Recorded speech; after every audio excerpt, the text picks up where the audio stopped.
The former president's legal team, they're really laying this out broadly. They're saying that the Colorado Supreme Court simply got it wrong when that court ruled to take Donald Trump off the ballot there. And they're asking now the Supreme Court to rule in their favor, or else they're warning, as you said, that it will unleash chaos. So on the first page of this 50-page filing, this is what Trump's legal team is writing. They're saying the court should put a swift and decisive end to these ballot disqualification efforts, which threaten to disenfranchise tens of millions of Americans and which promise to unleash chaos and bedlam if other state courts and state officials follow Colorado's lead and exclude the likely Republican presidential nominee from their ballots.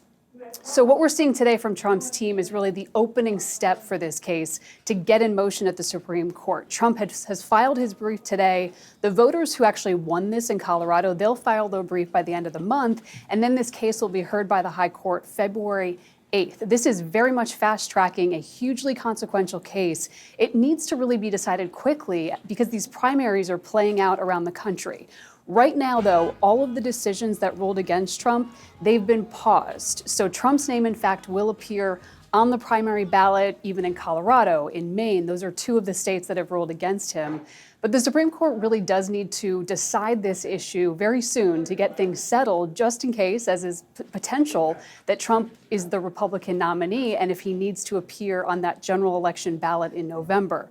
So Wolf, Trump's legal team is putting it all before the Supreme Court in their brief. They're saying a number of arguments. They're saying Trump did not engage in insurrection, that this section of the 14th Amendment wouldn't even apply to him anyway. And they're saying overall that this section of the 14th Amendment can't be used to deny Trump access to the ballot. So Wolf, the justices, Trump's legal team, they're asking the justices to consider a lot here, a broad array of arguments. We'll see which arguments the 9 justices seize onto. But of course, a lot at stake as we are just months away from the general election with primaries happening as we speak. A lot at stake indeed. All right, Jessica Schneider, thanks for that report. I want to get some analysis right now from our legal and Supreme Court experts. And George Conway, what do you make of the arguments of Trump's lawyers? Well, I haven't had the chance to read the brief closely. It was just filed within the last hour. But I will say this, that I noticed in the brief that they have moved up the argument, which was pretty much on the back burner previously, that Trump did not engage in an insurrection. And I think the reason why they did that is because the principal legal arguments that they've been relying on, that were relied upon by the dissent in the Colorado Supreme Court, was that the provision doesn't apply to the President of the United States, which is a very, very bad argument, and that Section 3 of the 14th Amendment is not self-executing, which doesn't make any sense. The text of the amendment doesn't say that. So they're going back to making more of a factual argument that he did not engage in insurrection. And I think what they're going to try to do is to raise the bar as high as possible on what it means to engage in an insurrection. Like you have to take up arms or you have to engage in very specific planning. The problem with that is that none of this would have happened but for Donald Trump. I mean, Donald Trump wanted this to happen. He stood idly by during the 2 or 3 hours the Capitol was being ransacked, and he precipitated this for weeks on end before that. And it's going to be a very difficult thing for the Supreme Court if it can't find a legal basis to exclude him from the application of the 14th Amendment on legal grounds. It's going to be equally hard for them to make a binding factual determination on this record that Trump somehow did not engage in insurrection. Setting the stage for a huge legal battle before the Supreme Court. Gloria, does Trump's team have a point, though, right now in arguing that removing him from the 2024 ballot would cause chaos, would disenfranchise a lot of voters out there? Well, they said chaos and bedlam. I'm not sure it would cause bedlam, but I think it would be confusing. There are states that would do one thing and other states that might do another.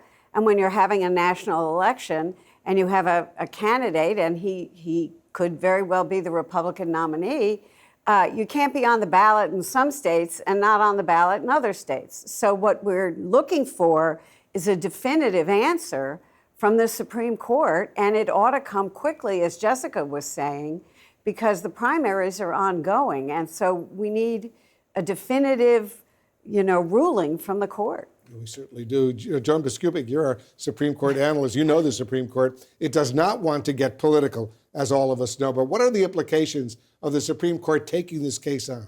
Well, there are concrete legal issues here. I don't think they're ever going to look at whether Donald Trump engaged in insurrection. There are threshold legal questions that Trump's lawyers have put out here that the justices need to decide. Number one, is the presidency covered by the phrase officer? Section 3 of the 14th Amendment says that an officer who has taken an oath to uphold the Constitution and then who engages in an insurrection should be barred from future office, from holding future office. So there are a couple of very important legal matters that only the Supreme Court can decide. Is the presidency an officer, an official covered by this section? Does it apply only to someone who would hold office, not run for office? That's another argument here. And another one that's front and center in the Trump filing today is whether states have any latitude to change the qualifications. This brief cites a 1995 precedent of the Supreme Court that said that states are not allowed to. Now, this is their filing. It will be countered by the Colorado voters' filing. But I would say there are concrete legal issues that the Supreme Court has to decide. And I do not think they will go near the question of whether Donald Trump engaged in insurrection. And they don't need to. There are other threshold issues here that will all play out. And I think this brief is much more, I thought the petition was focused enough that the justices took the case and they needed to take the case. But this brief is fairly focused. And when we hear oral arguments on February 8th, it'll be joined by members of the Supreme Court bar who are former law clerks to these justices. So I think we're going to see a very robust argument from both sides. I think you're right. George, how do you think this is, what do you expect? How do you think it will play out? I honestly can't tell you. I mean, I think that some of these legal arguments are, I don't think they're particularly good. And I think I think the only reason why anybody would go to these legal arguments, like the notion that the presidency, which is referred to as an office 25 times in the Constitution, and that I don't think it's a really convincing argument to say that this doesn't apply to the president. That said, they don't want to go into the question of whether or not he engaged in insurrection, even though I think that's actually, I don't think it's a strong argument. I think it's the least embarrassing argument in terms of its faithfulness to the text of the Constitution.